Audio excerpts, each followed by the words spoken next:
Hello and welcome everyone. Today we are going to be starting with the next topic, that is germ theory of diseases. So we have done till now the development of microbiology as a discipline. Then we also saw biogenesis and abiogenesis. Then we saw fermentation and how it developed. Finally, we have come to the next topic, that is germ theory of disease. How this came into the picture. Now, what is the meaning of germ theory of disease? It means the diseases caused by living organisms. So, this is exactly the meaning of germ theory of disease. Presently, this line is quite known to us. We know there are living organisms which are known as pathogens. They are the ones who causes most of the infectious diseases.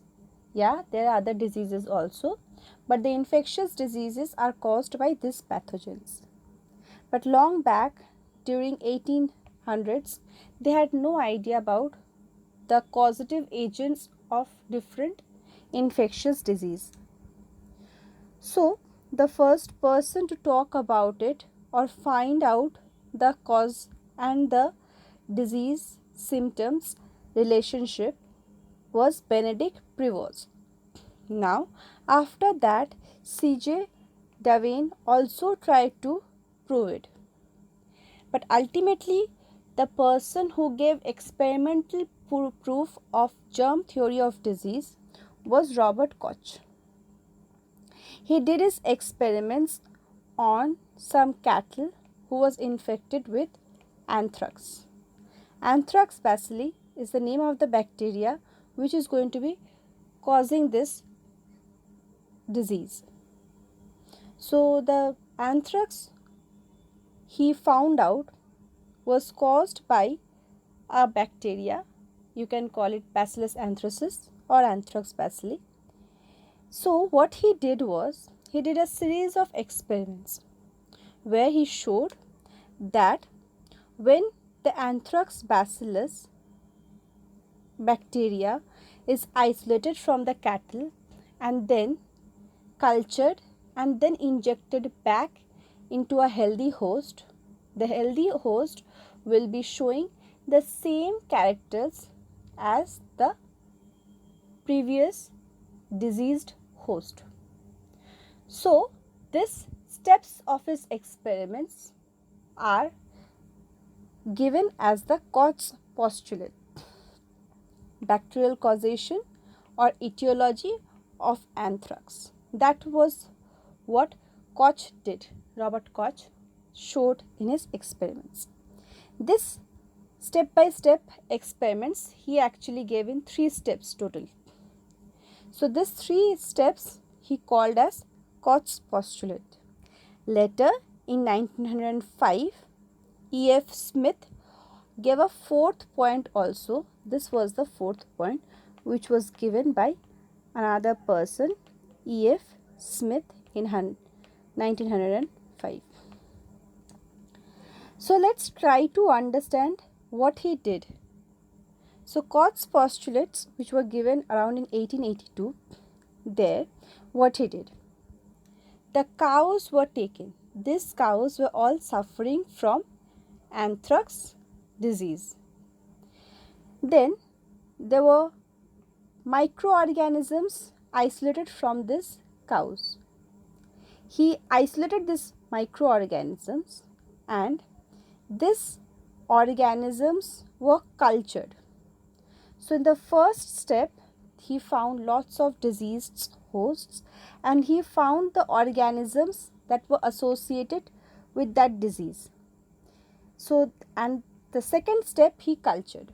So first of all, organism must be found associated with the diseases in all the diseased host examined. So here he found, say, these 4 cows, all the 4 cows had the same organism. So the same organism was causing the disease in all the 4 cows. In the second step, what he did, He isolated those organisms and he successfully grew them in culture. So where they have grown? In pure culture on nutrient media. Now what is this? What is this pure culture on nutrient media? And then after this, its growth characteristics were recorded. Okay, so this is all under the point 2. But what is this pure culture on nutrient media? Actually, when the organisms are grown, they are grown in this kind of a petri dish. Okay, glass or plastic petri dishes. Now, petri dish also has a covering on the top. So here is the covering. So like you grow, if you know that like we grow plants in the pots. So petri dish is kind of the pot for growth of the microorganisms. So in this kind of pot, what we give? We give a substratum. So we give actually mud in it so that the roots of the plant can stay attached to it and grow the plant. In the same way, we have to give a substratum for the microorganisms to grow. So that substratum is agar. Agar is a jelly-like substance which creates a substratum for the growth of the microorganisms. Now, the microorganisms, when they'll be growing over here, they need some nutrients in the same way like we provide fertilizers to the plants. So in the same way, we have to provide some nutrients to this. Okay, so we need to put some nutrients in it. Now, this nutrients along with the agar forms the base on which our microorganisms can grow. Now, this is something which we will be doing again and again, and we will be studying it in much details. But since we have no idea because we have just started our class, so we may not have any idea about what is the meaning of this nutrient media and how pure culture is obtained. So I talked about the nutrient media over here. So this is called the nutrient media. Now here the microorganisms are grown. Now when microorganisms are grown, they can grow separately, they can grow together. When a lot of microorganisms grow together, then we are unable to separate which is the ancestral microorganism in the whole group. If somehow we can develop a technique by which we can find out the ancestor of each of those group of organisms, that is called the pure culture. What is done over here? Here it is ensured. So say this is the top portion of the top view of our nutrient media. So here we are growing our microorganisms. When the microorganisms are growing together, we see something like this. So it is something like this. But when they are grown separately, we know that each of these colonies, they are known as colonies, they are grown from the same ancestor. That is pure culture.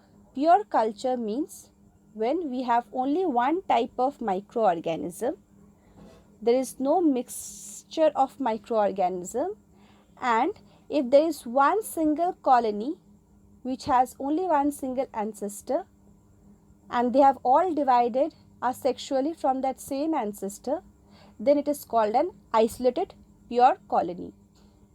So that kind of colonies were isolated and their growth characteristics were recorded. How were they growing? How are they dividing? Are they dividing fast? What kind of nutrients they require to divide? What is the color that they are giving in different nutrient media? So once we see all those growth characteristics, we go to the third step.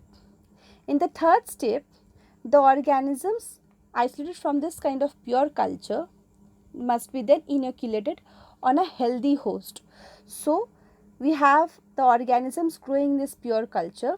We take a little of this thing and we inject it inside a healthy host.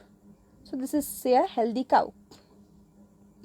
Now, this healthy host is supposed to also get infected and start showing the same disorders like the cows that were there in the beginning, like the hosts that were there in the beginning. So, the organisms should be isolated from pure culture and must be inoculated on a healthy host on which the disease appears, and it must cause the same disease on the inoculated healthy host. So, if it is causing the same disease in the inoculated healthy host, so then we can understand that this microorganism that was isolated from these cows, they are the same organism that causes this particular disease in the study. In this case, it is anthrax. Now, E.F. Smith gave a fourth point that we have to take out the microorganisms again from this infected cow, and we should again replate it. Plating is nothing but the growth of this microorganisms on a petri dish. So, we replate it over here, and whatever growth characteristics we have seen in the beginning over here in this first stage, that same growth characteristic should also be observed in the fourth stage too. So, what he said, the organism must be isolated from the experimental diseased host during the step 3 and grown in pure culture again. The organism grown in pure culture must now exactly show the same characteristics of its growth which was shown in step 2. So, here in this step 2, we have seen some growth characteristics. That same growth characteristic should be shown in the step 4 also.